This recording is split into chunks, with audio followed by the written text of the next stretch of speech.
always sexier than looking. Okay. Hello, YouTube. Wait, were you recording that? Fuck It you. was. Fuck you. So, welcome to our first sort of podcast thing. Yay. We haven't even thought of a name. Try Attack Talks. Try Attack Talks. That'll do. That. Pull that out my ass. Well done, mate. So yeah, today this is literally just us sitting down, having a natter, talking about what's coming up. Feel free to tab out of this. We're probably not going to have much coming on the screen, like video-wise, so feel free to just get on with some shit whilst you're listening to us talk. I think I'll be playing some Pokemon Showdown in the background of this. Yeah, I think that's probably going to be it. I mean, you might see some crazy plays, but I'm pulling out a tactic I call the 6 Shuttle Shuffle. yeah. So we'll see what happens with that. But so basically, this week we're not sure how often these are going to go up. We're going to try and get them up as often as we can. Obviously, we're all living away. Like Max and myself are in Warwick, but Simon's over in Cheltenham, so it's difficult to meet up. But we'll try and do it through Skype and whatever. Just gonna sit here once every couple of weeks, talk about what games are coming up, talk about just random shit and what we've been playing the past few weeks since we've met up. So that's what we'll start with today. What we've been playing. Before we go into that, my name's Tom. My name is Simon. And I'm Max. So, boys, what we've been playing? Let's start with you, Max. I think you're the oldest game. I've been religiously playing Destiny. Made a new class as a hunter. I'm putting all of my stats on speed because in Crucible, I've been running around like a headless chicken, trying to be invisible, stabbing people in the back. I've got the Quick Fang sword on so that I can just get my power ammo, obliterate anyone, run away and hide, whack out a submachine gun and start wrecking. If you play Destiny, you know what that means. If you don't play Destiny, you ain't got a fucking clue. No. But It's a strange system where you have to collect power ammo. yeah, And it kind of makes sense, but you kind of have to try it to believe it. I'm just kind of sitting here smiling and nodding at that. yeah. I mean, I recently traded Destiny in, mainly just due to the fact that I just wasn't playing it. Like I tried getting into a clan, and to actually get into one is really difficult. You can't really start. I couldn't figure out how to make one because we're going to just get you to join in, but I couldn't figure it out. So I just thought, oh, sod it, I'm just going to trade it in. And it's unfortunate. It's a good game. Like I really enjoyed it, but yeah, I just couldn't deal with that anymore. So it was just. But it's the Crucible was like the best part about it because, like you said, you could just go off running, and you like you said earlier off screen, we were talking about going in with just like a pistol. Oh yeah, fun little things. Just trying to lay waste to as many people as you can before you die, and to be able to do that in a game that is arguably as competitive as like Call of Duty, probably not to the degree, but it has that sort of competitive game element, such as the Crucible, but you know, similar to Team Deathmatch and whatever. All right, smaller squads, but it's still there. And to be able to do that and still do fun things like that and get away with it with people of similar level, I think that just sort of goes to show how Destiny sort of puts everyone on that sort of level playing field. You're never going to be too good for it. Like obviously you get the players that are fucking elite, but you'll never, you know, if you go into it, you can just play it and get a few kills in the Crucible. Like I was sitting there, I was worried because I only played the second one, and I was really concerned that I wasn't going to get many kills. And actually, I ended up like second or third. Like I was okay. Like it depends how people play as well. Like you were saying with the sword thing. Like I've got about 2 different play styles at the minute. Yeah, I think actually that's the big thing. It's how you play, and you can play how you want to. I think that was its redeeming sort of qualities. But as a game itself, I felt like after I completed the story, all right, I could do all the raids once a week. I could do the daily missions when they come out, but I wasn't getting a lot from it. And I feel like looking online, a lot of people that had Destiny 1 are saying the same thing. So I don't know what you think about it personally. Do you enjoy that sort of grind, or? I spend most of my time in the Crucible, but luckily I can get more armor and weapons for that. I mean, there are weapons I do want to get, but I'm having to cope with others until I get that. And it's kind of that, right, what do I get next? What do I work toward next kind of thing? And then if I ever get bored of online, I'll just try and get more engrams and things to get weaponry. Yeah. in strike, so I'll try and do a high strike on my own rather than in a group or in the clan. If I get an invite to a raid, we'll try and do it. Yeah. Yeah. But I can see how it can get boring. Destiny 1 got boring to me after about a year. Yeah. I think with the engram thing, it's the problem is now, unless you buy 50 quid's worth of tokens or something, you're going to be sitting there for the best part of a year. Yeah.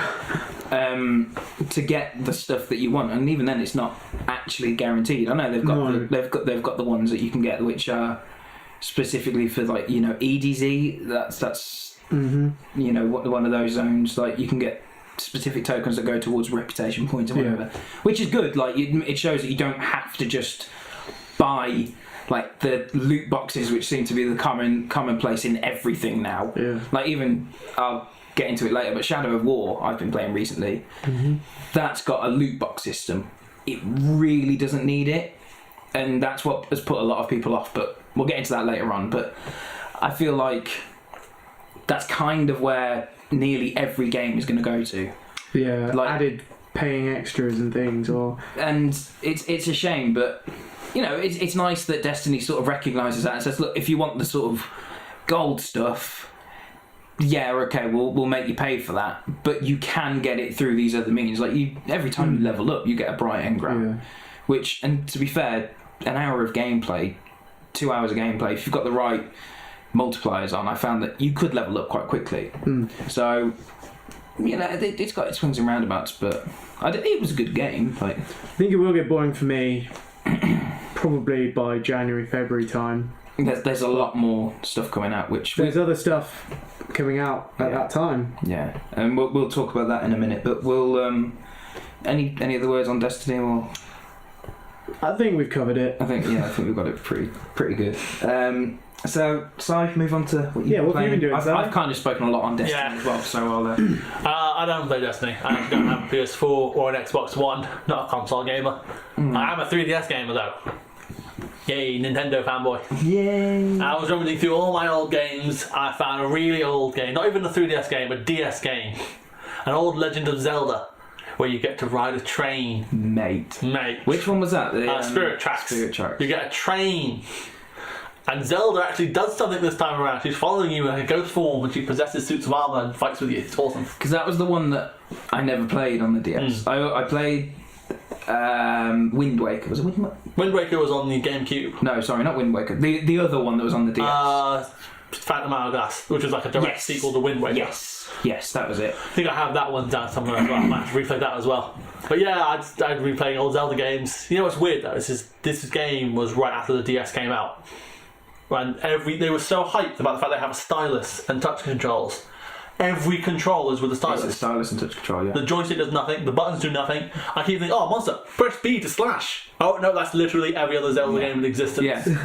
I have to touch them with a stylus. This is weird. Weird. I remember picking up the Phantom Hourglass, which is exactly the same. Yeah. Was the Phantom Hourglass before or after? Yeah, it came before. But that was before, yeah. It's like a little trilogy, Wind Waker, you have the fight on the high seas. Yeah. Phantom Hourglass, you sail into new lands. Yeah. Spirit Tracks, you found new lands, and you're a different Link. Yeah, because I remember going through that, and I was literally sat there, and I got to a point where I don't feel like this is spoilers anymore. It's been 10 years, so 11 old. years. It's such an old game.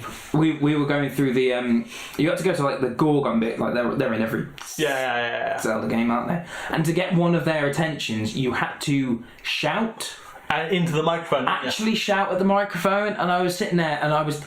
No word of a lie, I was probably 11, how old would we have been? About 24 now, so probably about 13, 14 when I was playing it. And literally shouted in frustration. It took me 2 days to do it. The guy turned around and I was sitting there thinking, you bastard! And I never picked it up. I finished it and then I was like, I'm never playing this again because I thought that was so stupid. I mean, I remember, I think it was the same game actually. But I think I put the game into one of my old DS's. I don't think it had a microphone. Yeah. So I was there like, speaking to your microphone. Okay, where is it? What? I don't have a microphone. I can't play the game. What the fuck is this? Was it the original? Did that have a microphone? I don't know. I feel like it did, but it might have just not worked.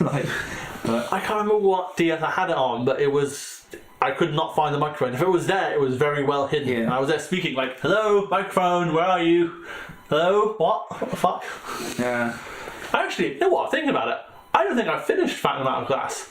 I think I got to the first point really early on in the game that needed a microphone, and I couldn't get past that point. Definitely gonna have to go back and play that now. it was good. I did enjoy it, but I couldn't tell you what happened. Yeah. Like, it's one of those games where it was fun at the time, and I remember the post game. I spent a lot of time on trying to get all the parts, different parts for the boat, but I couldn't tell you what happened actually at the end. I don't know whether I actually did the final level or not. I feel like I got to it. Then it was like, oh, you have to get all the boat parts if you want to get them, otherwise it'll just stop. And alright, you could probably go back and do it, but I didn't want to. Yeah, they're good games, but they're quite brief games. They're not very standout games, but they're fun. I'm replaying it mainly for nostalgia. Yeah, and they are quirky. They're good fun. They're nothing. They're not strenuous. It's a little bit of puzzle solving, but it's nothing major, is it? And I remember playing through the Hourglass, and that was good fun. Yeah, I'm mainly playing to fill the void that was left behind when I can't afford a Switch and can't play Breath of Wild. I want a Switch. I want Breath of Wild. I know. I really want to do it, and now Mario Odyssey as well. I mean, less that, more Breath of Wild. I mean, yeah, but look, have you seen it? It looks fun. It looks really good. But the weird thing is, Mario is same old Mario. People are actually human-sized, human proportions, and they're like, what the fuck is that gross dwarf doing running down the street with a magic hat? Yeah, but he's not had his red mushroom. He's actually a dwarf until he has his red mushroom. Then he's normal size. Then he puts a hat on. He eats a fire twig. Do you reckon he actually gets to the regular human proportions and looks like an actual person in this game? Yeah, he probably. Look at that dwarf. Oh yeah, a mushroom. Now he looks like a normal guy. Okay, Yeah. Cool. But I mean, he was always shorter than Princess Peach, so True. I think he is just vertically challenged. Like, is that the PC term for that? Yeah. Yeah, he's not a midget. I can't say that, can I? But yeah, I feel I kind of get that sort of feeling that he's just a little bit short, you know. He's like got little man syndrome. Yeah. That's why he's jumping on all these Goombas. He's actually just taking his rage out. That's him, raging Mario, like we saw in Smash Brothers. We finally figured it out. Yeah. But that's our fan theory. Yeah. So, Zelda. Yeah. Yeah, this is Zelda. Yeah, fair play. I'm gonna sort of move off to another cartoony sort of game that I've been playing. South Park: The Fractured But Whole. Oh yes. Yeah, there's going to be a Let's Play sometime. We hope. We can't. Like we can't. What? It's so risky, and Oh right, yeah, it's a lot on. it's one of those games where, because obviously the graphics, it's not rendered to massive proportions, but that's what makes it so cute. It's quirky. I loved it. I loved the game. The gameplay itself, the actual battle system, they've done like a sort of turn-based grid sort of. I can't think of a game that's done something similar. I know there have been ones. I've not played a game recently that springs to mind that looks like it. It's an old sort of combat style, you know, turn-based, Final Fantasy-esque, but with a little bit more movement to it. But oh my god, it's just so funny. If you watch South Park, a lot of the jokes you will get. If you don't watch South Park, a lot of the jokes you will still get. I haven't watched South Park for maybe 5 years. Whenever the 20th season come out, I stopped watching before then. So I've definitely not watched it since The Stick of Truth. And considering the fact that you get The Fractured But Whole and The Stick of Truth, so anyone who's not played it, they've given it away for free. Yeah, that's great. That's brilliant, and it is well worth going back and playing, because I didn't play it. I didn't go back and play it, but my brother was playing it, and I was, doing some work in my room whilst he was playing on the PlayStation. And I forgot how good the games are. The content is just hilarious. Alright, you've got your collectibles, and it's just so creative. Like, it's just a fun game. Yeah. Like, alright, you've got, your destinies, which, you can sit there and grind and get good at and enjoy. And that's the fun for that. your Zelda's nostalgia. That's the fun for that. Whereas this is just fun. It's just fun. It's hilarious. I could not stop laughing. It's throughout like the whole watching thing. a feature-length South Park episode. That's a bit more interactive. Yeah, and the thing that I don't feel bad about spoiling, spoilers if you don't want to know something about very early game, like literally choosing your character, don't listen to this next 20 seconds or whatever, 30 seconds. You choose your difficulty rating is based on your skin colour, and you have to choose your skin colour at the beginning of the game. Yeah. And it's like, the whiter you are, it literally turns around and it says, this will not affect any of the battle situations, but every other aspect of the game will be altered to make it more difficult for you. So basically it's just your interactions with humans, like in the game. I haven't seen it do anything apart from like there's one bit where the rednecks come and kick off about what colour, race and gender you are, which is really good, because I was just cisgendered and they were kicking off about being cisgendered, and I was like, but you're straight. Yeah, but it don't matter about that. It was just if you haven't got it, wait till it gets a little bit cheaper, because paying full price for it, I remember with the Stick of Truth, it went down quick.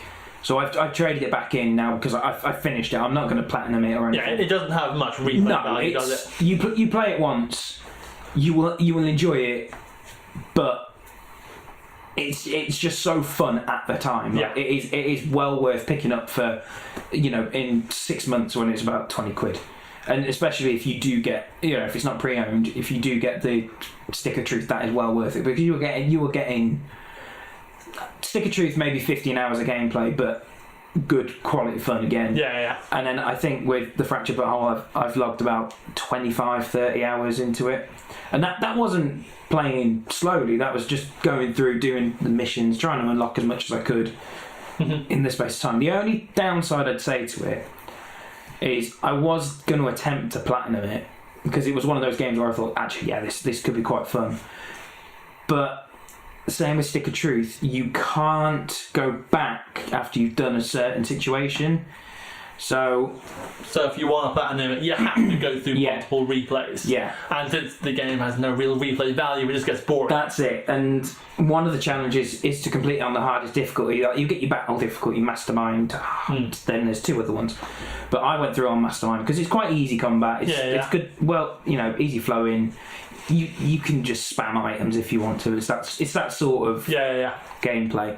But it was, you had to get that and be black. Well, I changed it, seeing the trophy that I wanted to get, and completed it, but I only did about half the game on that level, so I don't know whether it did decide at the beginning or whatever. Excuse me. But yeah, well worth it. But if you want to platinum it, you have to be on the game, be on the ball throughout the whole thing. Having said that, there is like a power, which are your farts, on again. On which, spoilers again, if you are playing through this like really late game, just skip forward a little bit.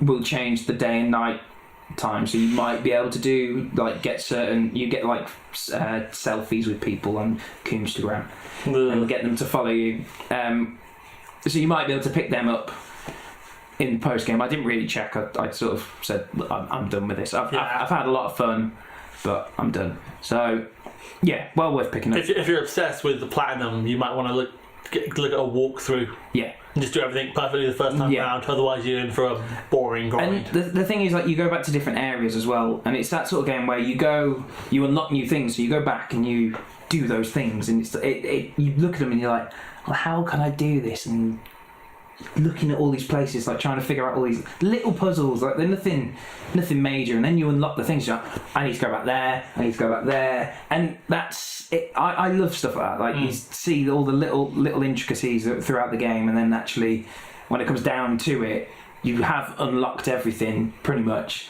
and you're just like, yeah, let's go and you could just run through it all at the end, but I think that actually progressing and getting that gradual sort of build up is a lot better. But yeah, well worth picking up if we can. So I'm just going to swig of water. that's what we've been playing. That's what we've been playing now. What are we looking forward to playing? Yeah. What are we keen? What releases are we keen for? It's coming soon. Yeah, we've got a little list Yes. of our upcoming releases. So we're going to have a quick chat about. I think the one we're all really keen for, Monster Hunter World. Yeah. I am so keen. Yeah, we've all played. I mean, we've got Generations. Yeah. Which I haven't picked up for a couple of weeks now, but I've had it. I enjoy. You've had Generations. We've all played a Monster Hunter game before. Yeah. This one just looks like what the franchise needs to sort of actually, because it's not a particularly mainstream game at the moment. There's a lot of people that play it, but it's still that sort of niche, not cult following. No, but it's kind of like, it's not one of the main releases on any Nintendo console. It's kind of one of the side games. And I feel like being exclusive to Nintendo for so many years now Has hurt it. a lot. I mean, I'm kind of hoping it comes out on the Switch.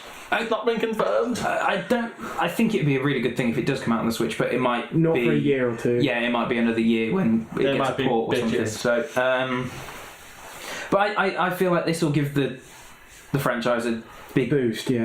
Yeah, like I'm not an expert by any sense of the imagination. Like I play through with you every now and again, play through myself every now and again, but I don't know the ins and outs of the game. Like we were talking about classes earlier, and you were talking about the bow. I think there's not real classes, loads of weapons and armor skills. It took me ages to get a kind of decent, competent knowledge of how this game works. Yeah. And I love it. And I'm always thinking through what kind of armor can I get, what kind of skills can I combine, what kind of playstyles can I make.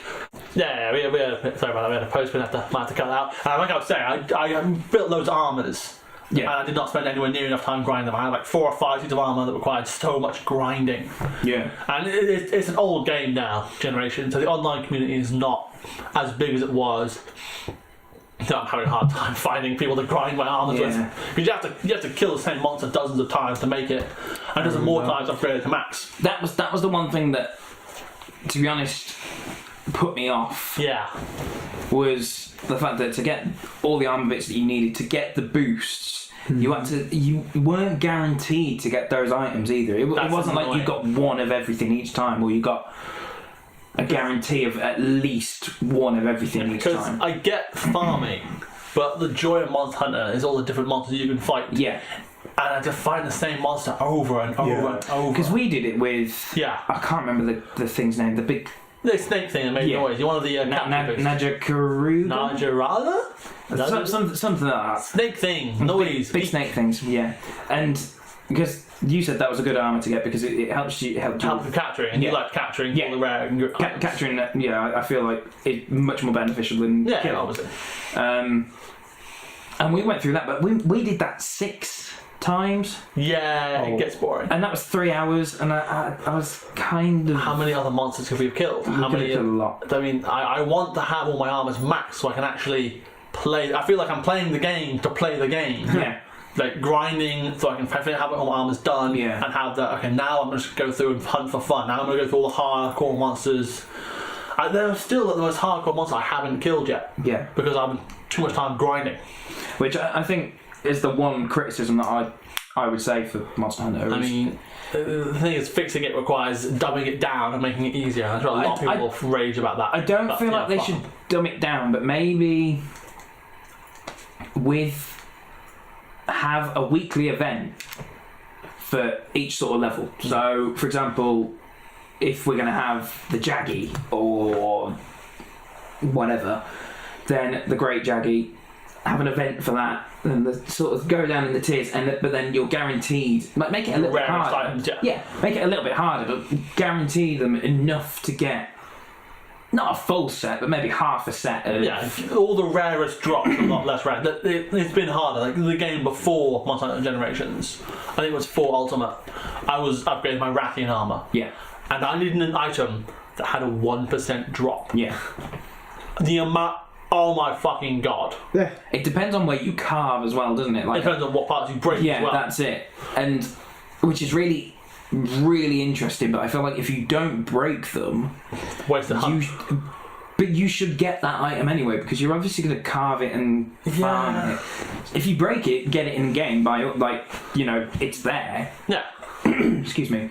But, yeah, if you don't break it, then I don't understand why you can't just get it in that big section at the end. Alright, make it less. Yeah, make the drop rate smaller, but still, make it much smaller. paying 1% for an item you need to fully upgrade armor is a bit ridiculous. Statistically, you have to hunt 100 of the same monster. Yeah, to get one of them. Yeah, that's my one biggest gripe. I do hope they do something with the PlayStation, and you know, there's that much bigger community as well which they can do. So I don't feel like it'd be too difficult, but there's still that sort of element of you don't want to just grind all day. No. Like for the full time that you're playing, you're just, you know, progressing slowly. Well, not even progressing, you're just hunting the same monster over and over. I remember devoting best part of about 2 weeks to killing Silverwind. Oh yeah. Nearly 100 times. I did eventually max out the armour. Yeah. But I kind of was doing that so that I could then play the rest of the game with that armour, and by the time I got that armour I was like, yeah, I'm done. It's just not worth it. I got what I wanted. I'm done. I feel like it's the sort of game you have to set yourself little goals. Yeah. Like a selection of little goals. You can't just focus on one thing. And you need to have that sort of break. I know you may want that armour, but then obviously you need to sort of go, right, I'm going to have 3 hours of farming, and I'm going to have an hour of just getting through like single player story or whatever. That was another problem I had with Generations actually, because in 4 Ultimate, you had all the ranks, normal rank, hyper rank, G rank in single player. Yeah. In Generations. Oh yeah. You don't get those, and so you have to play online. Yeah. If I want to grind my armor, I have to get online. Yeah, because that was the big thing that we were talking about when I started. Yeah. Was we can get the beginner armor on our own, no problem. Yeah. But if you want to play the high level monsters, I think the high level gear, that requires online play, and that requires finding people who are willing to grind with us. Yeah. And that takes ages. Yeah. You've got to do their grinding as well. You've got to take turns doing, so, you know, 4 quests done, only one of them helps you. Yeah. Because we were quite good, like, in the sense of we, you know, if you want, I said, oh, can we do this? Yeah. And then it was like, well, I'll progress you through the levels. And we got to a point where I was at a half decent level, so I said, well, what do you want to do? And he told me, so we just jumped in. Yeah. But, yeah, I feel like the difference is massive. Like, but hey, I'm really looking forward to it being in such a good resolution as well. Oh yeah, the graphics. The graphics look incredible, and I think the new tracking system is is so good. Like, that's exactly what they should have done, and they've done it. Like, rather than just eating what I can't remember what it's called or whatever, and then you get like a little pink blob on the screen. You get to paintball them. Yeah. And I think actually having that fluidity of the sections as well, not just loading screen, here's the next section, loading screen, next section. I think that's going to do it the world. I'm also keen for having the newer items that like whole new playstyles. Like, I heard one item called the Challenger or something or other. Yeah. That makes the monsters target you exclusively. Yeah. And so you combine that with like a really defensive armor like the lance. With like mad defense, you just sit behind your shield, like, okay, monster, come at me. Don't do any damage. The whole rest of your party hitting in the back. Yeah. It doesn't even turn around. Yeah. That could be great. That could be really good. I feel like there will be a limit to how that'll be, how much damage it can. And obviously, if the monster's focusing on you completely, eventually it's going to get behind your shield. Yeah. Eventually. Just 3 people with a lance and then 1 attacking like hell. Yeah. Well, if one person got a lance and is being the sole target, everyone else can just get guns and hide in the background. Bang, bang, bang. Well, anyway, I feel like we're probably going to talk about this more because it's not coming out until January. Yeah, we've still got time. Yeah. Still new stuff to come out. Yeah, so we'll talk about some more newer games. One that's recently just come out. I think when this video goes up, it will have just come out. Oh, yeah? Maybe a day or 2 before. Star Wars Battlefront 2. Oh yes. Yeah. Named like original one. What was everyone's thoughts on 1? I feel like 1 was like okay, this is our practice run. Yeah, See it was what like you a beta think. test, wasn't it? Yeah. You nailed it on the head there. Like, they just wanted to get the gameplay down. That's all they were focused on. Can we make good gameplay? And to be fair, they did. Yeah. That's why they were so skint on content, because it was just a kind of a test. Now they've got it down, bring out Battlefront 2. Here's the fuck tons of content you wanted. Yeah, I think that not doing a story mode, inverted commas, like, did harm it, because obviously I remember playing the original Battlefront 2. Yeah. That was Battlefront 2.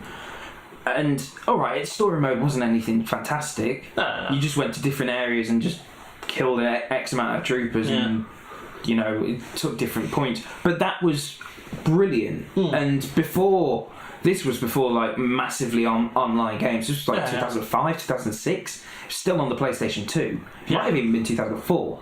But to be able to have a battle of that scale going on around you, and you can see people next to you, it sort of gave you the idea of what online play was going to be like, because it was coming at that point, and you could still play with your friends. Like, there was I remember playing the hero mode, like you just go and play as heroes or villains. Yeah, you were just Jedi, weren't you? And that was amazing. That was fucking brilliant. That was the best gameplay that you could have had. There was hunt mode as well, wasn't there? You could kill Gungans. Just go around Naboo as a soldier, like, fucking Gungans! Yeah, kill them. That was it. Jar Jar, you bastard!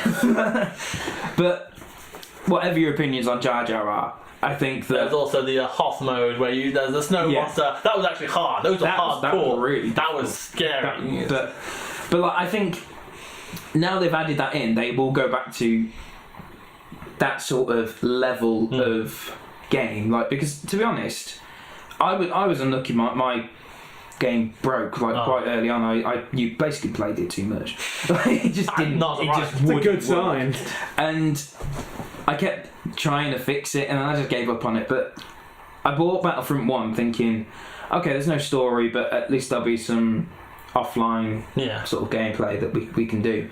And I can't remember what they were called, but them little silly, like, raids, not raids, but like challenges. And I played through a couple of them, and I just sat there and I thought, this is really shit. Like, there's no sort of mass group of you. There was like you and if you were playing 2-player, it was you and a friend. And I just sat there, it wasn't the same. It didn't have that same sort of, look, here's a grand scale battle. You went online, yeah, great, but I don't know about you two, not so much you, Max, I know you're pretty decent. I'm relatively shit when it comes to gun games.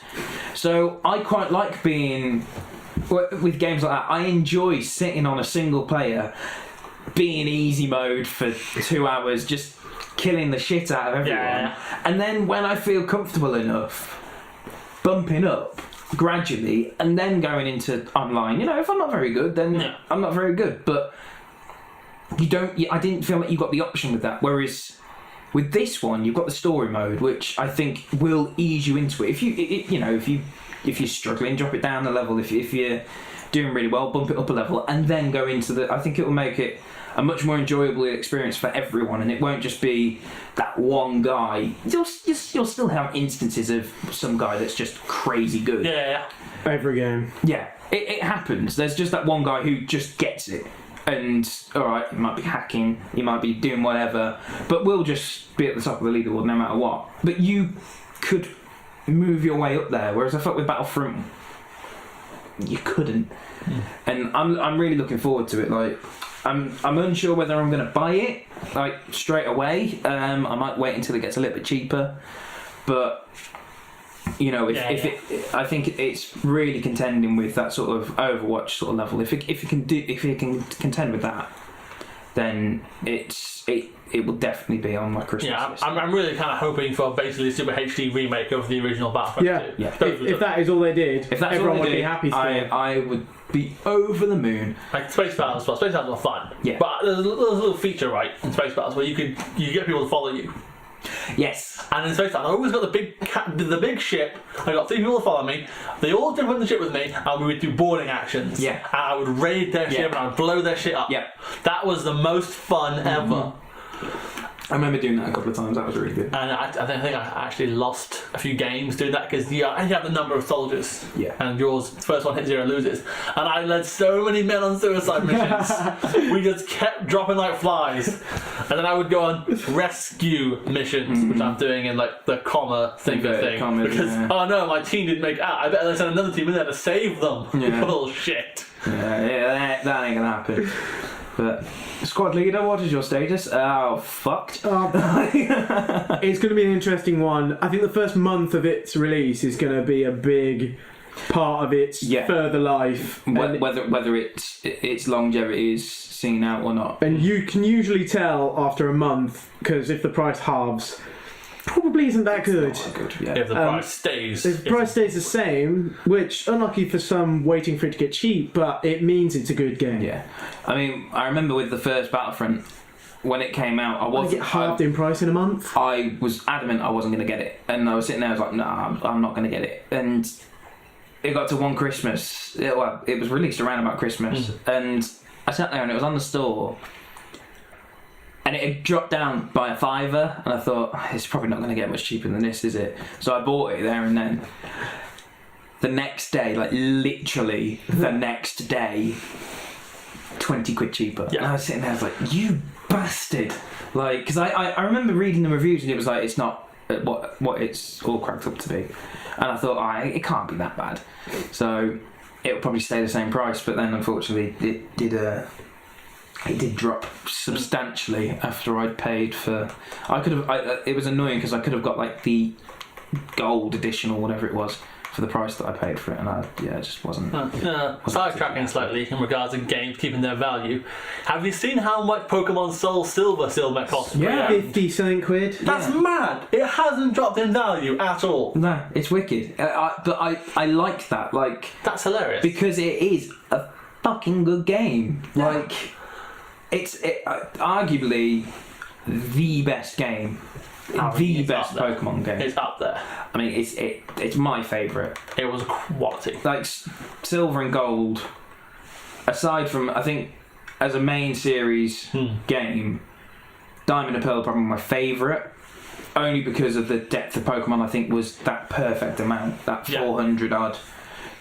That was a good amount. I feel like now there's probably too many, and you don't really get to. You've got your favourites cemented. You forget. Don't you? I think there's like 800 and something now. 800, I believe it's 803. There's a lot. 804 maybe. There was 801 before they released like Ultra Beast or whatever. There are some of our friends that don't even know the original 150 whatever. No. Like. And it's like. And there's 803 now. Like, it's a lot. Yeah, it's a lot. It's also a best remake ever. Still get this value. Yeah. Final soundtrack there. So Battlefront 2, excited for it. I'm going to see what I'm going to delay 2 or 3 weeks. Yeah, I feel like it's one of those games that we could just jump in and still you don't have to worry about. Yeah, 2 weeks behind means nothing. Yeah. Whether it's doing big MMOs, 2 weeks can be the difference between a good level and nothing. So another game that we want to just briefly mention, Dynasty Warriors 9. Yay! That's our sort of mine and Tom's favourite. Cool. Little cult following. This is the 9th instalment. Yeah. Well, every instalment comes out with the Extreme Legends version, the Empires version. So we're looking at 26 games. Yeah. I don't feel like they did that. The first one, obviously, they didn't because it changed dramatically. It was a fighting game originally, and then changed to an RPG, and. It was like a proper arcadey fighting game, like Soul Calibur and that's how Street Fighter and stuff. But then changed, and just the roster now. Like I did a big thing in college about the history of that sort of era, and the roster. Some of the characters they've not put in. Like, there's so many people. Like right now, with all the new releases for. 90 characters. Yeah. There's still characters on there like, why isn't this guy a character? Why isn't this guy a character? Why isn't this guy a character? We're talking about this game is based on a novel of a period in Chinese history where everyone was fighting to be emperor, the Three Kingdoms fighting to the... Yeah, Three Kingdoms period. Depending on where you start it from and where you end it from, it could last about 100 years. Yeah, I think if I'm right in saying the overall era of that and the Jin dynasty was about 105, 110 years. I want to say. I might be wrong, roughly, because I think it starts around about. The games usually start with like a rebellion in the beginning of the Han. I think it's 178, isn't it? Yeah. If I'm right saying the Yellow Turban Rebellion. That's when they sort of go, this is when we're gonna start. Yeah, and obviously there's things before and things Yeah. If you start the Turban Rebellion, which most games do, end when the Three Kingdoms are unified, 90 odd years. Yeah. That's mad. Yeah, which is a silly amount. But yeah, it's not a very popular game. It's not like a cult game. But me and Tom have been fans for years. We were playing it together, like we're fucking 2006 or something. Like it's go around each other's houses and play on the newest release of PS2. Yeah, that's how far back we're going. Like, but yeah, now a new game, new open world format. Yeah, I think that's going to be amazing. New graphics. Yeah. I think that's going to be really good. We're really enjoying that. Enough of that. So we're going to talk about Pokemon, but we've got one more game we want to briefly mention. None of us have played it. I played the ones before it. Yeah, we've all sort of played one or two of them. It's Assassin's Creed Origins. It's supposed to have amazing reviews. Yeah. It's supposed to be the best yet, and supposed to be everything you ever wanted in an Assassin's Creed game. I've seen a lot of gameplay footage, and it looks really, really good. The problem I have is it's just another Assassin's Creed game. I know the gameplay. I know the combat is different. I know it's not jumping off buildings, stabbing people in the back straight away. You have to get to level 10, I think. I'm right in saying. I've seen a lot of people speak about. But I really fell out of love with this franchise. Like Black Flag is the last good game. That was my favourite. That was an amazing game.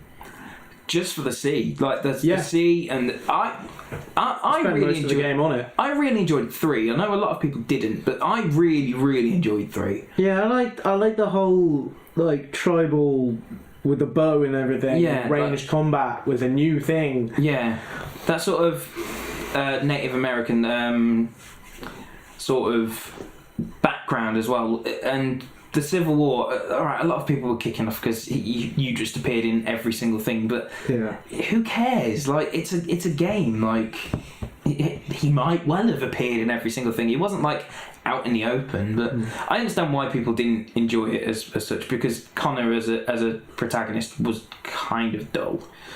But I feel like to end the Desmond sort of storyline there, it was good.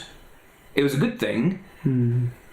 But then they should have just sort of gone, okay, we're going to take a back seat from this for a few years. Like, we'll release another one in 3 years' time or something. But they didn't. Black Flag next year, great game. But then after that, I can't even remember its name. Unity. It was shit. I didn't even buy it. I rented it for like 2 days, nuked it, completed it. I was like, yeah, glad I didn't buy that. Yeah, it was awful. Yeah. Like, I hated it. Like, and I really, up to that point, I had sat and played.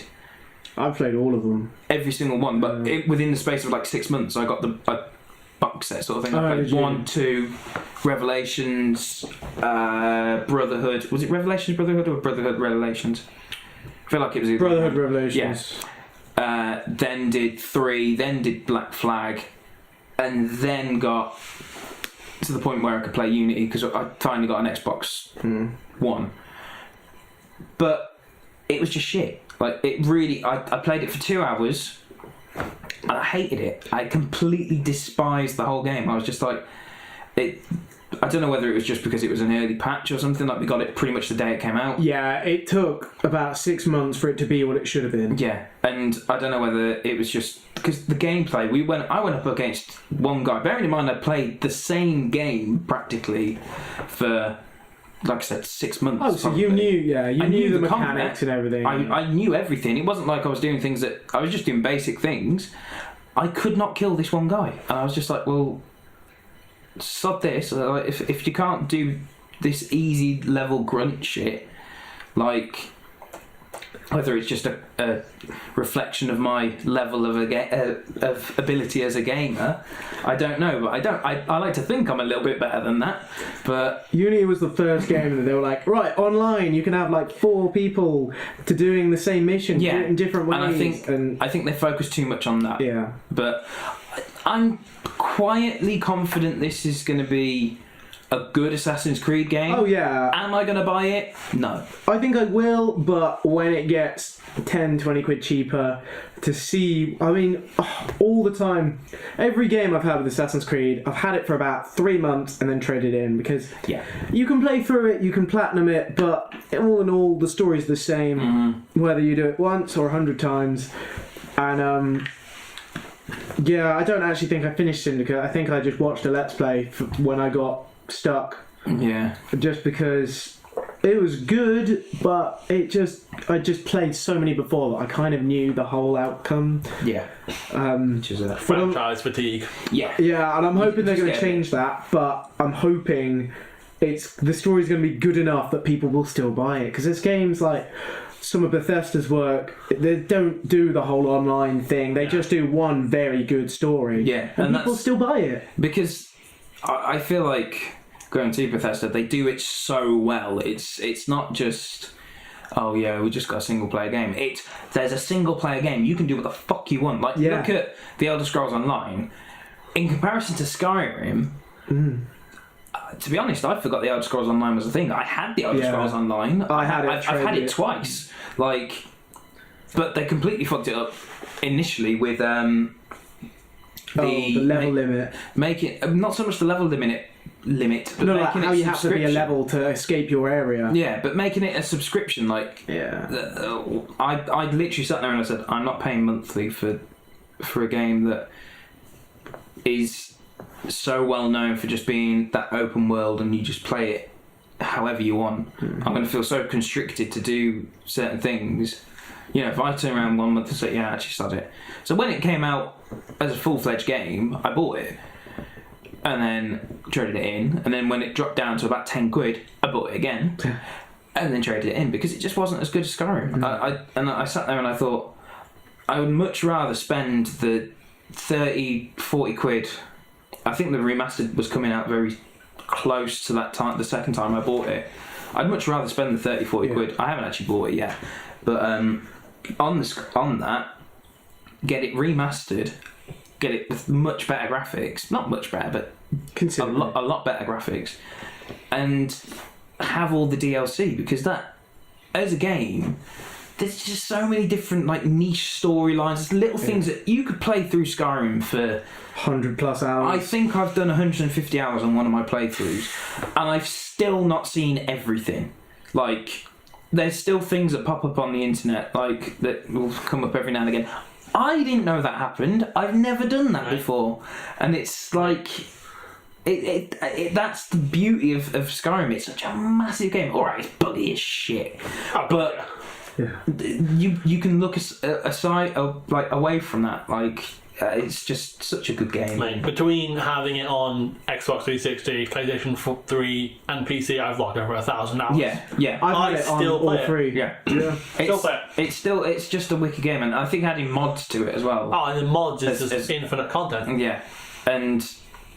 You know, there's still the fact that you can go to Morrowind, you can go to Dawnguard, or whatever it was called, and then you've got the whole of Skyrim. But Skyrim itself is huge. People are still working on large-scale mods to bring out more of Cyrodiil. There's the Bruma project. People are making Skywind, and actually. They haven't announced they're making another game. They're doing VR. Skyrim VR, which, okay, for the odds. I'm not gonna lie, I'm not gonna get VR in the recent future. I don't see the point. Every time I've tried it, it just gives me a bit of a headache. Yeah, VR. So maybe 10 years. 10 years when they've actually perfected it, and it might be a thing. Yeah, okay, but for now, it's the elite that are gonna be using that. But I mean, they will eventually come out with Elder Scrolls 6. But I feel like that needs a whole video to itself. That does need multiple videos. Yeah, I mean this wasn't even on our sheet. Let's put a pin in that for now. As long as we have with everything else. But our last sort of upcoming releases one, obviously, as you can see through a lot of our past videos, we are predominantly at the moment a Pokemon channel. Pokemon Ultra Sun and Ultra Moon. Yes, mate. The big bit. This is the main topic. This is the huge section of this podcast. I mean, we've already been going for about 50 minutes, but this is what we want to talk about today. Like, as this goes up, I believe this is going to be going up on Sunday, so there is 5 days until this is released. I cannot fucking wait. Pokemon Sun and Moon was everyone was like a little bit wary about the trials. I know a lot of people liked the fact that the trials were a little bit different. I love them. I think it's such a different turn for the series, but then at the same time it's taking that sort of same gameplay and that we all know and love, but it's slightly different. just changing it that little bit. There's not gyms, there's these trials, and they're all unique, they're all different. Alright, you have that big trial captain at the end, but when you have to go and, like, for example, with Mallow's trial, you have to find ingredients, like you go around Stoutland search, it's actually looking for the hidden items. That's a really interesting way of incorporating that into the game, because I know a lot of people that you turn around and said, oh, there's a hidden item there on Route 1 in, I don't know, Fire Red. Oh, is there? Yeah, that's what the little black shadows mean on the floor. There's a berry there. Oh, I'd never even knew they were there. You know, for me, that's just instinctive. Oh, there's got to be something there. It's a little bit different. But most people don't use the item finder or anything like that. And there's so many unique, different items that you can find through that. I mean, that help you throughout the game. And to actually incorporate that into it, I thought was genius. And, you know, that's just one example. Like, one of the other trials, Kiawe's trial, you know, I found that so fun. The dancing Marowak, you sit there and you're just like, I loved it. It was so quirky and I really, really enjoyed it. And I think the fact that you couldn't catch Pokemon there and then, you had to do the trial and then catch the Pokemon. I really like that. I think because it makes it still has that sort of edge and that sort of allure to being a gym, because you're battling trainers and you can't catch their Pokemon, which I thought was really, really good. And you know, there's just so much with that game that was so good. Yeah. And now we're getting it again. I don't care that we're not getting Diamond and Pearl remakes, to be honest. Not yet, at least. Not yet. I think they're coming, but it won't be for another year or so. And I honestly, we were talking about this briefly earlier, I can see that being for the Switch. Oh, yes. But that's another topic for another video. Yeah. And I think that would be a really good thing in my opinion. Amazing. But we'll go through. We've got a number of bullet points specifically for Ultra Sun and Ultra Moon that I'm going to get. We're going to get everyone's opinion on. So first and foremost, new Ultra Beasts, new Pokemon. You know, new UBs. You know, let's start first and foremost. The first sort of poison type legendary in It's a big thing that you can call. Right. Alright, there was Arceus, but Arceus doesn't really count. He's everything. He's everything he wants to be. But to have a specific poison type, adhesive, I love this thing. He looks awesome. He looks wicked. Like there are a lot of those cute little fairy type legendaries: Celebi, Victini, the Manphy. Those three things in Diamond and Pearl. Now we've got another one of those, and it's poison. It's all evil and shit. And to be honest, like, poison doesn't get enough love. I've spoken about this on Fire Red. Go and check that out if you haven't, by the way. Yeah, mate. Got a plug. Shameless plug. I love poison type. Like, I had a channel before this one, and I did a poison monologue. Yeah. And the problem I found with that, there aren't enough poison types that are something else. There's a lot of pure poison types, but there's not. There's the odd poison flying, poison ghost. Poison ground is there? I don't even think there's one of them. I don't think about it, but you know, there's a lot of different Pokemon, but it's just not effective enough in the types as well. I always say poison should beat water. Yeah, I agree. Water. With pollution. Yeah, exactly. That's what most poison Pokemon are. They are literal pollution. They would fuck water up. I feel like they should at least resist flying. Like, I think if you just literally made those two little changes to poison typing, because obviously you've got the air pollution, flying type. Up in the air. The air pollution's a thing, I guess. Yeah, like, just resist flying types. I think that would make a massive difference to poison, which, you know, a lot of them are relatively bulky anyway. You've got Toxapex, you've got Garbodor, you know, used quite often in the lower tiers as bulky, you know, stally Pokemon. But I think if you did just give them those couple more resistances, because they're just too weak to things. Like, the only thing it's super effective against, if I'm right in saying, is Grass. grass. A lot of grass Pokemon are part poison. Yeah. What the fuck? So why? which resists, you know. Resist itself. Yeah, and I can't think off the top of my head. Fairy. Is, Beats Fairy now. That's good. That's good. Is the latest thing, but other than that, there's nothing else I can think of. Rock resists it. Ground resists it. Steel's immune. Steel's immune. I think fighting resists it. I think I'm wrong with that now I've said it. But it's weak to psychic, it's weak to ground, it's weak to... there's something else it's weak to that I'm forgetting about. But anyway, we'll move on from that because I can't remember. But to actually have something that is that little bit special... Yeah. Poison Legendary is good. It really, really, you know, whether you... I'm not sure about whether they class Ultra Beasts as legends. I'm pretty sure they do. But it's that sort of it's a cool Pokemon. That's special Pokemon, which I really like, and I think his design. Hopefully, as well, it'll get some unique moves that are actually strong. Like a Venoshock, but better. Yeah, because I really like that. There's something that, for example, like 2-turn move. Turn 1, Toxics. Turn 2, like swaps the health. Like so, for example. A cool move would be like it toxics you, and then however many turns you've been toxicked, it will take that away from you again. Or maybe it's like rather than just being toxic, it's got an ability. I know it's going to have beast boost in it, but yeah, there's a lot of cool things they could do with it. We're not sure. Obviously, we'll find out when they release it, but that's going to be something really cool. Assembly, Ultra Beast Assembly. Lego Pokemon. Mate. Like, looks freaky. Yeah. And you said something quite interesting earlier, because it's obviously it looks hollow underneath. Is it, would that encapsulate Pokemon? Was that you said? Would it be able to, if it's hollow, would it be able to trap Pokemon? Yeah, I think that's a really interesting little thought. Because it could almost be like a living cage. Like, I could easily see Team Rocket having one of these and capturing Pokemon in it. Yeah. And, yeah, I think that's... I think the typing leaves something to be desired. With Rock Steel, it's just going to be pure enough. Been done. It's been done. It's just going to be bulk. I can see it just being a little bit of a better Bastiodon. Yeah. Because it's obviously going to have that stat boost. Bastiodon's a good Pokemon, but just the quad resistance... quad weakness to fighting it's painful and ground really doesn't hurt it. I mean those are very commonly used offensive typings. Being resistant to both of them times 4 really limits your ability as a bulky Pokemon. So I think I like it, I like the design, but I feel like out of the two I prefer Burst.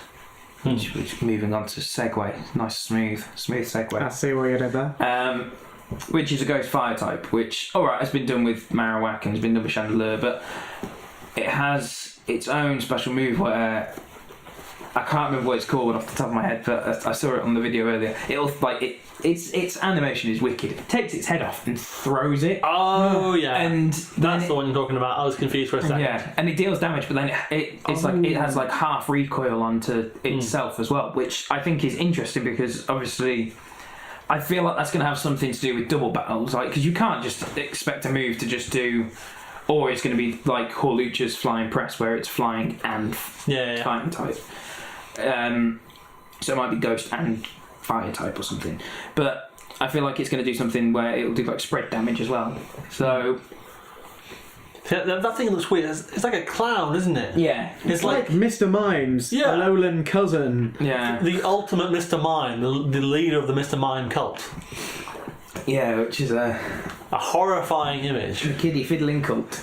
God, let's move on swiftly. Move on swiftly from Ultra Beast to the Ultra Wormhole.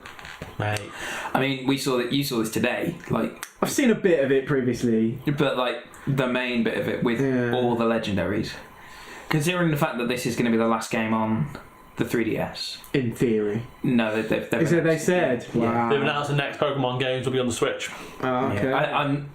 I'm almost certain they've officially announced it, but I may be wrong with that. But I think that's a nice sort of little fitting end It makes sense, to be fair. Yeah. Give them everything. They're not going to miss anything. That's it. Literally, you can get every single legendary. Fine. Like I think that's a really nice way to, and it looks like you can get the Mega Stones as well, with Mewtwo X and Y being shown. Mega Rayquaza. Obviously, Mega Rayquaza doesn't need a stone. Yeah. But Latias. You know, I think that's a nice little sort of send off for the 3DS. You know, and everyone can get a legend. Hopefully, fingers crossed, they're not shiny locked, which is the big thing, because if they are, then that's going to be a bit of a pain in the ass for, not for myself or anyone else. I know personally, but people I watch that shiny hunt like to do legendaries, and there's people out there that do like that. So if they shiny lock them, so they can't be found a shiny, that's going to annoy some people. But I'm quite sad with the idea that the 3DS will no longer have Pokemon games, though. Well, I feel like it's been around a while. The 3DS is just going to be moved on. Like, the Switch is the new sort of console. Like, yeah, but it's not a dedicated handheld console. No, but it's both. It is what they advertise. That's the thing, though. And I unfortunately, I can see it going more the way of it being a handheld rather than it being a console. I wouldn't play it as a console. If I buy one, it's purely going to be for a handheld. Yeah. I mean, don't get me wrong, if I'm sitting at home and I'm playing on it, it's going to be on the screen. Yeah. But it's going to be on my TV screen, should I say, to be a little bit more specific. But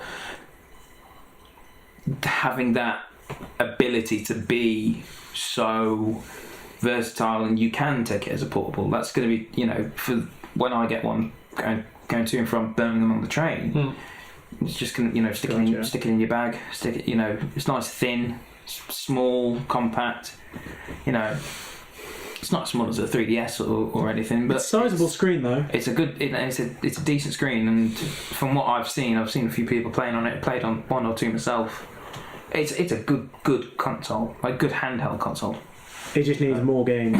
That's it. Well, it's new. It'll get more. It needs. And but yeah, I think going back to the Ultra Wormhole, like, I feel that having every legendary is just a nice little ta-ra sort of thing. Yeah. Nice send off. Yeah. But where it sort of comes about is the Rainbow Rocket as well. Rainbow Rockets that again you've only just seen today. Yeah. Where Giovanni has every Pokemon team working for him. Which, from an alternate reality where they were successful. Yeah. Seeing as we've seen this from the beginning now, seeing Giovanni, the first ever main big bad, now at the end, not the end, but like the end of this cycle. The cycle, having everyone together, it's kind of a one thing you thought, why have they never done this? Yeah. I think that I'm not sure how it, but obviously we've seen how it's going to sort of play, kind of, but we've not seen whether it's going to be like a battle tree sort of style thing. So it's like you battle one, then you battle the other, then you battle the other, or it's going to be part of like the post game or something. Yeah. I think it'll be an Elite Four style thing. Yeah, I hope it is. I hope it's sections rather than just like a sort of Battle Frontier, Battle Tree, one after the other. Pick 3 Pokemon and then you can go. I hope it is just right. This room has got Lysander. Are you up for taking on Lysander? This room's got Archie. Are you down for doing that? If not, go and sort your team out. Come back in a bit. Yeah. But I hope it is sort of more story based, like sort of post game. But yeah, I can see it being like the Battle Tree sort of style. I really hope it's not, just because that's going to be annoying. Like, it's not. I feel like the best way they could get to their full potential. Like, but we'll have to wait and see. Yeah. I'm glad that Giovanni's back. I think that's brilliant. And like those got Mewtwo. Yeah, actually to see them with those sort of different outcomes. Yeah. I think it's going to be really interesting as well. So like finally a decent villain. Yeah, which is something that cannot be said, in my opinion, for the Ultra Recon Squad. We don't know if they're villains or heroes at the minute. Yeah, but but what are they? Do they need to be either or? No. All we know is they are around. Well, all I know from what I've seen is they're around that necropolis. Oh, necropolis. Like where They're like, they go recon in the thing, yeah, and they fight Ultra Titans. and we've you see that we battle them. You will battle them in the game. But I don't know. They look too much like the Aether Foundation. They just look like a Power Ranger Aether Foundation. I mean, they're based off the Aether Foundation, aren't they? Well, the Aether Foundation goes into the Ultra Dimension, yada yada yada. No, we don't know. Like that's what they. They look might be like. from the. Yeah, we did see a clip of them in the old Aether base in one of the trailers. Yeah, true. Very true. You kind of get that sort of vibe that's what they're going to be sort of doing. Yeah. They're going to be there and having fun, and but yeah, I'm not keen. I feel like obviously we're going to have Team Skull still because we've seen Guzman. Yeah. And I feel like this is the sort of replacement for the Aether Foundation. Like, Yeah. we may have the Aether Foundation, but they'll probably be more along the lines of good guys, And I feel like these will be the ones that will sort of fuck everything up. Yeah, yeah. But I might be wrong. It could be another thing. Could be that they're steering people away from the ultra wormholes and trying to save the world and whatever. But I can't see that happening. To be honest, I think they're going to try and pull the Ultra Beast back into the other world. Yeah. To kind of neutralise the threat. Yeah, I think It's weird. There's so much speculation going on because obviously we don't know. It's not been. They've been surprisingly quiet. Yeah. Yeah. Like because last year they literally blabbed everything that was coming out. Like just couldn't stop talking about it, which was good and bad. Yeah. Like there wasn't much of a surprise. Spoiler alerts, mate. Yeah. But so they're around Necropolis. The Ultra Recon Squad, which again, that kind of seems like some nice different sort of place. Yeah. Not much has been revealed on that at the moment. I don't think. Well, I haven't seen much on what the place itself is going to entail. But it looks good. It looks like it's going to be weird. Yeah. Creepy. Yeah. I think it, because that's where he's stolen the light from, isn't he? Yeah. Necrozma. Hashtag, this isn't even my final form. Yeah. I have two, you greedy bastard. But yeah, what were your thoughts on Necrozma? Weird. Yeah. Cool, but weird. Like he's all arm, no body. Yeah, from Sun and Moon. Did you ever use him or? Was he in Sun and Moon? Yeah. Fuck, I don't remember that. No. I didn't use any of those I used him about 20 minutes and then put him straight back in the box because it's just another psychic type legendary, and it was like this is just a Mewtwo that isn't as good. And I'm quite glad that they've given him a little bit of a we'll give you something a little bit different, like with his Duskwings and Dawn main form. Yeah. I think that's a really nice little sort of thing. I'm not too keen on the whole fusion sort of metallic armoured look. I thought it looked really cool, like if the Aether Foundation were forcing him upon them. Yeah. If that's the sort of storyline they're going to go for, fair play. I think that's going to be really good.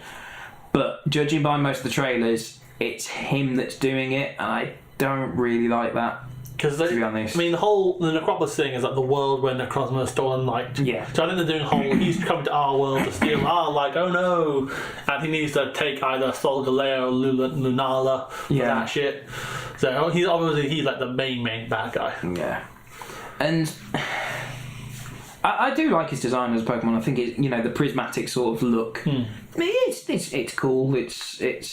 And he's not a bad Pokemon by any stretch of the imagination, but I feel like he needs these games to sort of give him this little limelight, like they didn't do with Zygarde. When you think about it. Still waiting for Pokemon Z. Yeah. Switch exclusive, you heard it what? Say what? But, I just feel like they could have done you know, like with what they did with Rayquaza, Yeah. with Pikachu, arguably for the With first one. Giratina. You know, giving that third Pokemon its own sort of little, yeah, okay, you have a little bit of a song and dance now because you're good. We'll let the world see that you're good, and if they don't like it, they don't like it. But no, I feel like it's good that he's got that sort of recognition because obviously Magina had a film. I don't think the Necrozma's been in the film yet. No. He probably will be. Given that he's like now the main guy, bad guy in Sun and Moon. Marshallow's been in that 20th year one, which is just Still been haven't out. seen that. I haven't seen it either. Apparently it was released in English in like July. No, it's only been out the past couple of days. Oh, right. Like literally just it's a limited release as well. So if we don't see it by the end of when this goes out, we're not going to see it unless we see it online somewhat non-legally. But I'm not intending on doing it, to be honest. I don't really watch the Pokemon films, but you know, it's one of them. But Yeah. I'm quite glad he's got that sort of Kyurem style different forms. Yeah. I think they're good because you know it's just a little bit different. But yeah, speaking of different forms, Lycanroc. Oh yeah. Do you really like? Are you? I mean, I'm interested to see how it's going to work because I think it says something like a unique Rockruff if you pre-order it, and I'm thinking, well, what if you don't? Yeah, I feel like everyone's going to get. Well, they say when you get the game early enough, which to me First says 2 weeks. Yeah, because you got pre-order or on release. X and Y. You got the Blazer kit. You got the free Torchic. Did you? Yeah, at the start you got the Torchic. I didn't even pre-order it. No, you just get it early. You got the Metang Beldum, sorry. Shiny Beldum. With Shiny Beldum for Horus. Did you? Yeah. Yeah. Fuck, well, I've been missing out. You've probably never gone to your gift box and looked. And then you got the Munchlax with Snorlium Z Yep. in Sun and Moon. Like, if you got it just early enough, it wasn't like silly early, just like literally, I think it was up until January you could get it it. second hand and still got a shiny Beldum. Yeah. They do it for a couple of months normally. And, yeah. The question is, does this Rockruff that only evolved into Dusk form, can it breed new Dusk forms? I think that's the big can thing. you catch a Dusk form Rockruff? I doubt you'll be able to catch one because obviously if they're making it that sort of exclusive, it will be. But I think a breeding sort of situation. Maybe if you bred a Lycanroc day with a night, you'll get Dusk. Otherwise, one would assume. How do you get it if you didn't pre-order it? Yeah. Or are they just going to be dicks and say, you didn't pre-order, you didn't buy early enough, you cannot have this Pokemon flat out? I don't know. I feel like they've made too much of a hype about it. Like, they've made too much of a thing with Ash having it as well. Like, unless you can trade it. If you can breed it, you can make more than one. You can trade them off. Oh god, yeah. They normally make a big song and dance about, for example, Ash Greninja. Yeah. Everyone could get that. You just had to download the demo and play for 20 minutes. Like that was it. And I think that you will be able to use the Lycanroc form, and you'll be able to get it somehow in game, but it will just be to start off with. Yeah. Until we find out how. I think it's just going to be just play with this one that we've given you, sort of thing. But it's I don't know. I kind of want to use it just to see how different it is, but I mean, were the other two Lycanrocs that different? they were okay. I mean, what I've. They weren't the ace in your team. They were the throw it out first Stealth Rock and. I mean, Lycanroc Day form is really good as a Stealth Rock setup because it's quite quick. I think I've only used it once or twice, but the Night form, I wasn't really that bothered. Yeah. And I don't think there was enough of a difference between the two to warrant them making a third. But we'll have to see. I'm gonna try it out, see how I feel about it, and then if it's shit, then it's shit. And fuck you, Game Freak. But, so we. I'm just joking, Game Freak. I'm your loyal servant. But, he's not kidding. We'll bang these two into one because they're kind of the same. So the next point I've got on is the Rotom Dex. It's got its own Z move and it's got its own lottery thing. You can gamble on your Pokédex now. Yeah. Wait. but you don't lose anything, so it's fine. What's the fucking point of gambling? It's like those. It seems to have those O powers, you know, like in Sun and Moon, where you could boost your hatching time. You reduce your hatching time, boost attack for 20 minutes or whatever. Oh yeah, I remember those. I kept talking to that guy by accident and thinking, oh fuck, B button, B button, B button. Yeah. I don't want to listen to your explanations. Yeah. You're boring. But they were good, and like, you know, for hatching they're especially good. Like it did drop it down by quite a bit, and if you were stuck on a certain place, to use those, it was useful. Like if you were underleveled and you couldn't be asked grinding, you just stick an O power on, give yourself a bit more attack, give yourself a bit more special defense, whatever, and they were good, but. I'm not really too fussed about the Rotom decks, to be honest. I enjoyed it, but yeah, it's just kind of. I think it made the game too easy. Well, the whole pointing where to go was a bit. I think That's why I liked Diamond and Pearl. But it was actually hard. You I could think get I lost think it in helped previous because Diamond and Pearl wasn't too bad, because obviously if you just read what they said, you kind of knew where to go. But with this, it was the instructions were a little. Obviously, it's still a Pokemon game. You're gonna get dragged by the hand on where to go. Like even in Diamond and Pearl, you could figure it out there or thereabouts. But like with this, it just sort of said, right, that's where you need to go. You do it whenever you want to go there. But this is where you need to go with the flag. Yeah. And I think making the map more, you know, a more detailed map than we've had before, on a much smaller scale. You know, not just that big town map. I feel like it needed to do that, because it's not that sort of linear structure anymore. The buildings aren't just in one straight line; they are dotted all over the place, and with the freedom of movement as well. I feel like there was a lot more twisting paths and I know simple things like that. Like I feel like it did need that sort of structured. That's where you want to go. Yeah. You know. Get moving, sort of thing. But yeah, Rotom deck, it's not the most exciting thing, it's a thing. Yeah. But one exciting thing that's coming from the Rotom deck's the Photo Club. Oh, Does anyone give a shit? No. I did it, they made you do it for a tutorial, didn't they? They did. Like, okay, there's a Pikachu, fuck off. Yeah. And then they did it in a trial where you had to take pictures of the ghost types. Yeah. And it's fun, it's that little niche thing, you know, like with the contests and it's that little thing that's there as a little sort of side game. You forget it's there until they make you use it. If you wanna do it, fair enough. If you want to pretend Pokemon Snap is a thing. Yeah, I mean, I liked Pokemon Snap. I did like Pokemon Snap, but it was not worth. It's not coming back, mate. No, it's not. This is what you got. It was shit. Like, you go back to it and it's just like it's not got any replay value. But yeah, it's I don't know. I'll probably use it a couple of times just for a little bit of fun if I'm a bit bored and I'm there. But I know with the old photo thing, I took maybe 20 pictures. I got bored one day and thought, yeah, let's see what happens when I max it out. And I didn't even max it out. I was just like, yeah, I'm gonna leave that. Like, it's boring. It's a tiny little side thing. And that's not that exciting. No.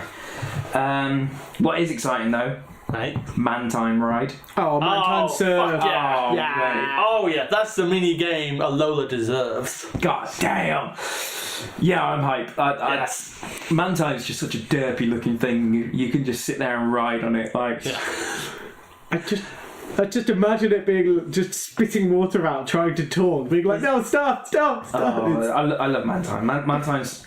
I've used it once or twice competitively, and it's such low tier. It's like I think it was NU or something, but it's so cool. Like, it's just one of those Pokemon that's just you see it and you feel happy. Like, you're not like, oh fuck this thing. You can't. It's just got such that a nice smile. Yeah, it's that so face. cheery. Yay! Everything is fun. Yeah, I and the fact that you get points in it, it's like SSX or meets Pokemon. One of those old school 90s skateboarding games. Skateboarding, surfboarding. But with a Pokemon, so all automatically better. Yeah, I'm really enjoying that. I think I'm gonna like sort of do everything. Yeah, we're gonna play that. That's gonna be great. Really fun. But and then the last point we've got on the games themselves. before we get into something else, is the Battle Agency. Oh, yeah. What looks like is going to be the main sort of new frontier, Pokemon, Battle Frontier, Yeah. Battle Tower, whatever. Rent some Pokemon, Rent battle some some Pokemon, guys, win yeah. some items. And I think that's really, really good. I enjoyed. I can't remember. We were talking earlier, but you could rent Pokemon in a previous game. Yeah, it's been done before.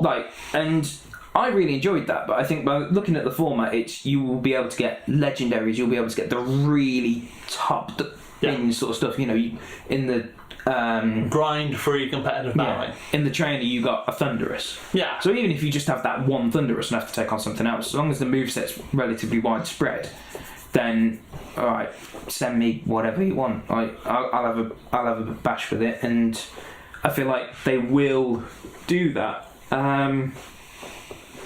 And yeah, it's something different. Like for example, if you can't get a Pokemon in the game, if you're playing on Sun, you can't get Lunala, but you kind of want to use Lunala. Just go to the battle place, rent one. Yeah. I love how this legendary supposedly is unique, super rare Pokemon, but you get this one build. Oh, we got loads of them, mate. I always see it as it's just a simulation. So like those sort of places, they're not real Pokemon. They are simulated versions of your Pokemon, because obviously the levels get dropped as well. Yeah. So how can you justify that?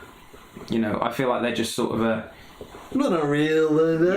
That's my sort of unique sort of take on it. But yeah, I'd be quite excited to use that. Excuse me for yawning, but. Yeah. Anyone else want to bring anything else up? The stickers, totem-sized Pokemon. Yes. We forgot that, didn't we? That I forgot to write that down. Yeah, that I'm looking forward to that. Collect some stickers and get a giant Pokemon. It seems like it's going to be just completely cosmetic, but yeah, but I want a giant Mimikyu. Yeah, that totem Mimikyu was awesome. It's big enough to hug. Giant plushie. I want that. Yeah.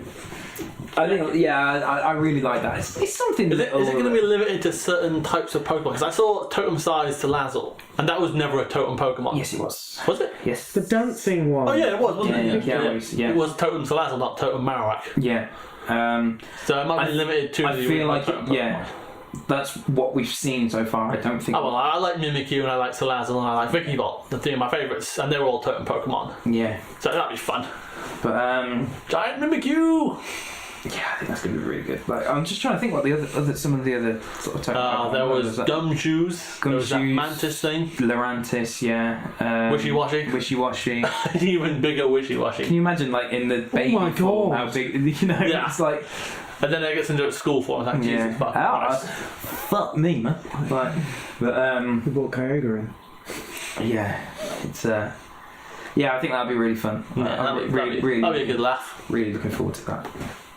So then, guys, we've come to the portion of the video where we're going to talk about our proposed teams for Sun and Moon. These are teams that we've come up with that we're going to go through the games with. We were tagged in a video that's been released by some northern guy who said about his team. He challenged us all to do it, so we thought this would be a nice little thing to do, sort of round out the game talk, the podcast. We haven't got one final question at the end of the podcast that we're going to surprise question. Very important, very important, critical, world-changing discussion. But enough about that. We'll get into our teams. So, Si, I think you had yours cemented first. I had mine down, right? So, but what I liked about Sun and Moon, what I thought was funny. Question first: are you going to get Ultra Sun or Ultra Moon? I got Sun last time, but I wanted Moon. I had a streak of getting the blue one. I had X and I had Sapphire. I wanted Moon to keep thinking about how to get Sun, so I might stick with Sun. Yeah. But it depends what you guys get. I don't mind. I mean, I'm going to get Ultra Moon. I think I'm going to get Moon. Okay, then I'll get Sun then. There we are.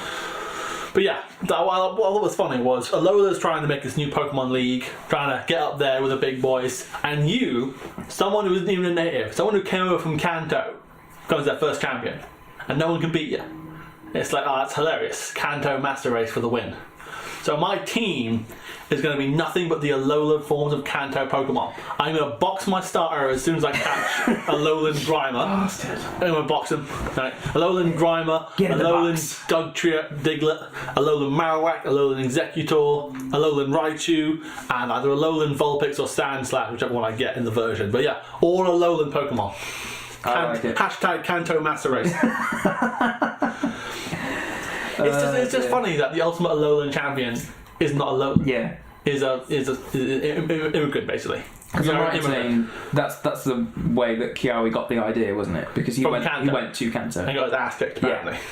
Got his ass handed to him, and then I mean, Alola's nice and all, but you're not Kanto, mate. No one is Kanto. I mean, arguably, are you not using Alolan Pokemon? Alolan forms of Kanto Pokemon. Kanto Pokemon that came to Alola and adapted and are now the best Pokemon there. But what if we got a new Alolan forms that Yeah. Game Freak aren't telling us about? Ooh, that could be cool. That could be cool, and I'll consider it as long as they're from Kanto. Yeah.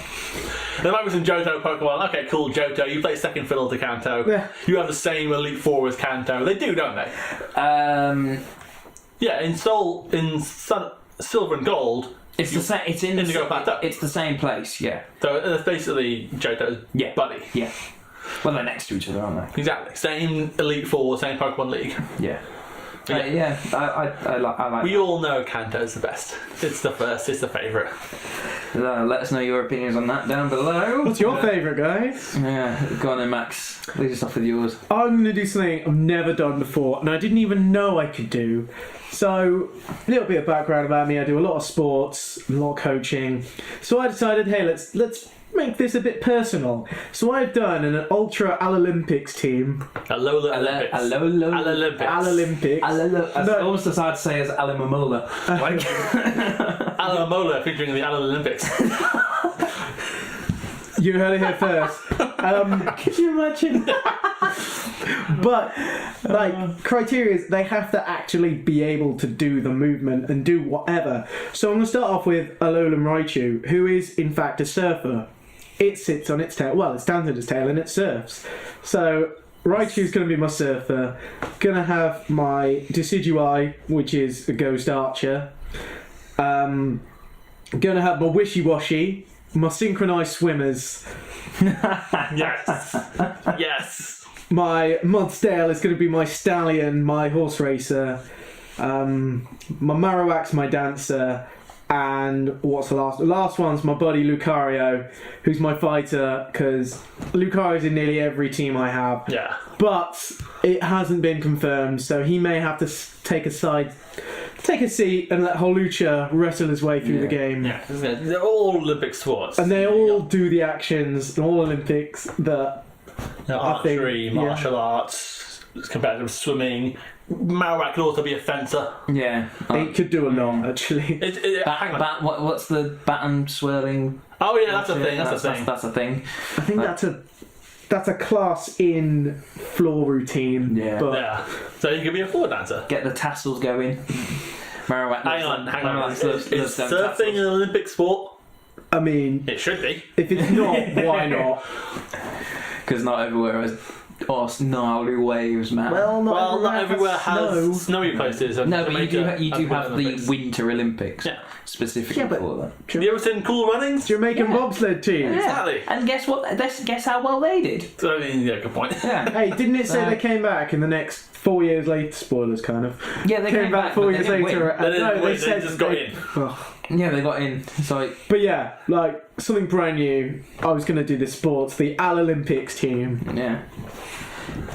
Yeah, I like that. I think That's fun. That's fun. That's quite fun. Yeah. Mine's none of these things. Mine's just There's no theme. It's just Pokemon you want to try out. Pokemon yeah. that are They're powerful. Pokemon that I didn't do first time round, so it's like I a lot of these are ones that I really planned on using. So but this is an experimental team then. yeah, like I remember when I got Sun and Moon, I had both, and I said I want this team for this one, and I want this team for this one, and that's it. That's what I'm going to stick to. That's what I'm going to do. I had like Silvally, Dramper, and I sat there and I was like, most of these ones I could not get until like the post game. So I was just like, well, I'm not going to get Silvally, so that's gone. So I went for ones that are